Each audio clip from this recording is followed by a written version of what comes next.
तर का म्हणता पोट्टे निघालो ना आपण सकाळ सकाळी कुठं तर पेट्रोल पंप पडतो सांगतो तुम्हाला 2 मिनिटात कुठं चाललो होतो तर टाकलं भाऊ परशाच्या गाडीत 120चं पेट्रोल ना निघालो भाऊ 104च्या पेट्रोल डायरेक्ट तळे गावले. तर परशामध्ये पाहते गाडी कशी पळते म्हणते 120चं पेट्रोल टाकलं म्हटलं हो म्हटलं भाऊ तूही चांगला आहे तुझी गाडी चांगली आहे म्हटलं. तर थोड्या वेळात पोहोचतो आपण तळेगाव मध्ये. तर परशामध्ये कुठून चालतात म्हटलं चाल म्हटलं परशा बायपास न कारण आपल्याला लवकर जायचं कुठं तर आरवी. तर मग आलो ना भाऊ आपण धामणगाव मध्ये तर गेलो आपण डायरेक्ट जातो आपल्या रेल्वे गेटवर. रेल्वे गेट पाहतो तर बंद.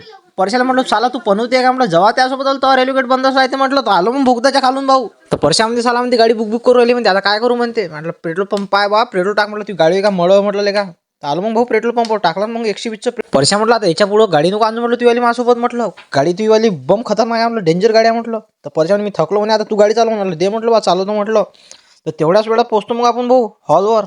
पोचल्यावर परशामध्ये गाडी लावून दे मळ म्हटलं परशा गाडी आहे का हे कोणी नेतं नाही आपल्याला भंगारच्या भावात नाही खपत म्हटलं. परशाने म्हटलं चाल म्हटलं हॉलमध्ये बसलो मग भाऊ हॉलमध्ये. तर तिकडे लग्नच चालू होते परशामध्ये जेव्हा झालं का नाही झालं म्हटलं थांब म्हटलं दमी म्हटलं जेव घालतो म्हटलं तुला म्हटलं आम्ही नवरीला भेट निघालो भाऊ आपण गावाकडे. तर परशामध्ये अर्जंट जायचं म्हटलं कोणतं काम आहे परशामध्ये आपल्याला एका जणाला भेटायचं म्हटलं कोण तर चाल म्हणजे तुला दाखवतो म्हणे. मग भेटले भाऊ आम्हाला गावठी भाऊ सोबत हातात मिळवले गेलो मग गावठी भाऊच्या घराकडे गेलो ना मग गावठीच्या घरी. तर गावठी म्हणजे चाला म्हणजे तुम्हाला चाय नाश्ता करतो म्हटलं नाही रे बा म्हटलं तरी म्हणजे चाला म्हणे. तर गावठीने आणलं भाऊ पाणी पाजलं आणि तब्येतीने निघालो मग तिला बाय केला ना आम्ही निघालो भाऊ गावाकडे. तर चला मग तुमच्यासाठी गाणं